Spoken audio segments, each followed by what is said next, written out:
What's the one where you feel like you're the only real person and everybody else is not a simulation, but you're the only one existing truly?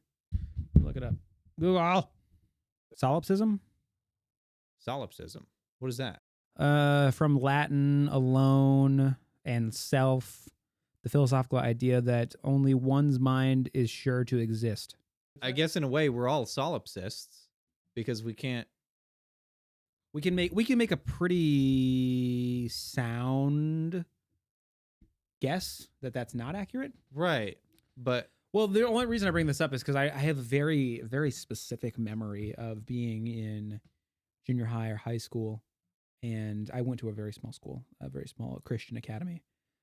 But we had a guy there who went on to be my youth pastor, who I have mentioned before to you Mhm. specifically.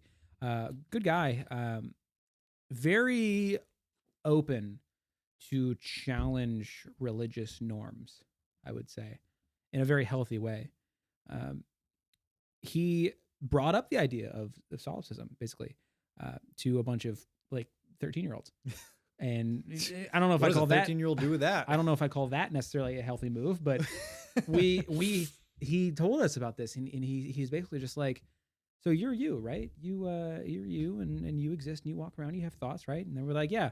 They go, well, how do you know that your friend has those thoughts? Well, they're my friend. We talk and stuff. Yeah, but like, that's just talking. You don't know what they think or if they think at all.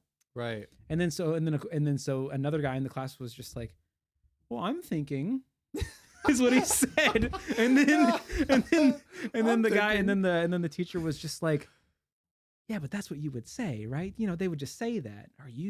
Are they really? How do I know that you're How do I know that you're thinking? And then everybody's just Yeah. like, but I'm thinking. Like, Yeah. I don't know if a 13-year-old can grasp point that being level of is philosophy. that is I think very closely related, if not exactly what we're talking about when we talk about knowing for a fact that somebody else is a conscious being. Or Absolutely. Absolutely. Yeah. that's exactly that idea. And you can't, because that exact example, two people can get together and we can, let's figure this out.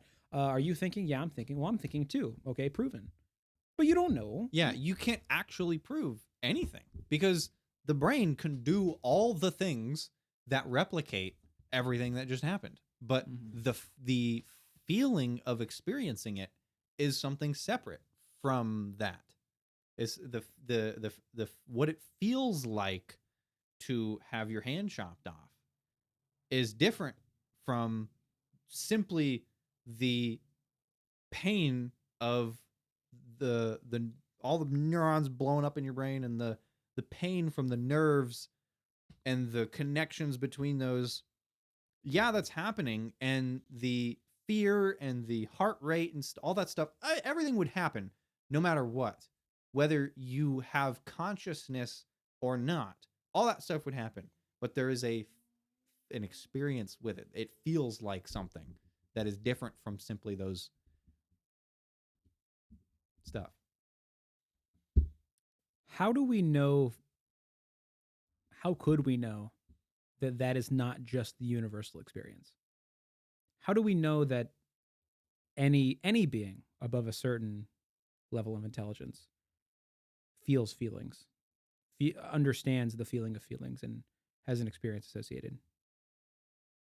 we we can't. But the problem with you saying of a certain level of intelligence Is is where's the line? where is the line? Because it we could just say things with brains, things that can process information. Right. But the problem with that is even a worm's got a brain. Um mm, it would be a hit or miss if you ask somebody on the street and you would say, is a worm conscious? I think you'd get pretty mixed results. For all we know, the worm has the same level of consciousness as us. It just doesn't have the brain size to be able to process higher order emotions, and it certainly doesn't have the level of uh like receptors and pain receptors and stuff like that we Yeah. do. So it might be conscious in the same way that we are. It just simply doesn't have the ability to crunch the data that we have. But Right. Yeah. it's still got a brain. So there's an argument for consciousness in relation to brain there. But then you get into plants. Plants is what really mucks things up. They be doing complicated stuff. They've been doing complicated stuff. So they've tested this stuff in labs now. A tree can, so it's got roots, and roots go actually pretty deep and pretty far, depending on the size of the tree. Depending on the tree too. Yeah, depending on the species of the tree as well. But what trees can do is shoot carbon through these suckers, Mhm. and plants like carbon, helps them grow. Yeah.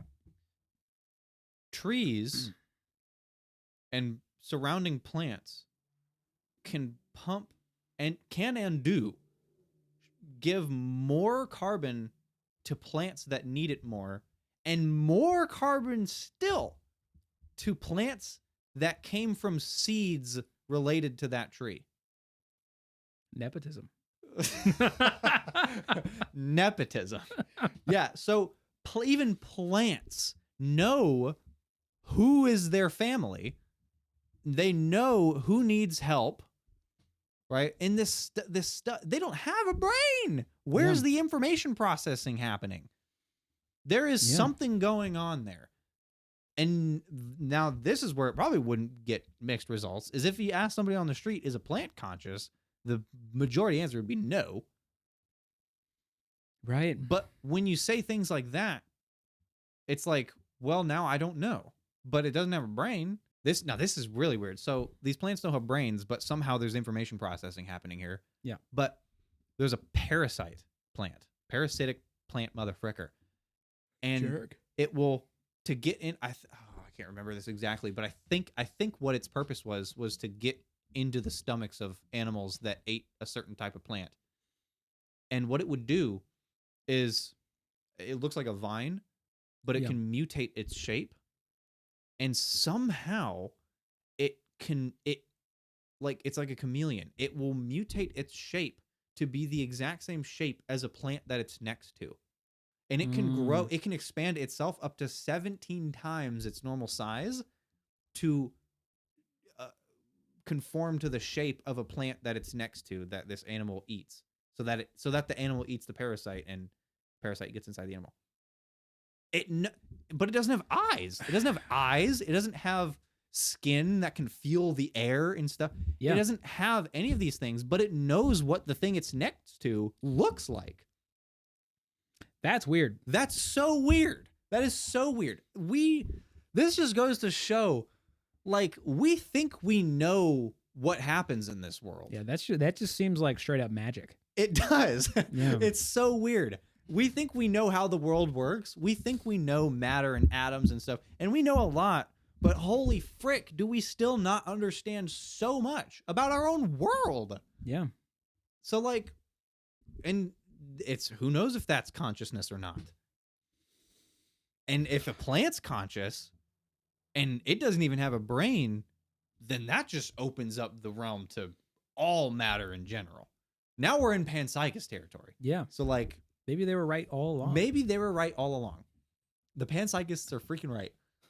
All these panpsychic theories sounding like nonsense, and then you start to think about it. It's like, well, it ain't obvious. Tell us what your theories are on consciousness, because That's honestly, the really interesting question is there. and what's happening with plants, dude? What are Considering the plants doing? considering how many conflicting opinions that we brought up just today, how many other opinions are there about what level of consciousness suffices for the definition?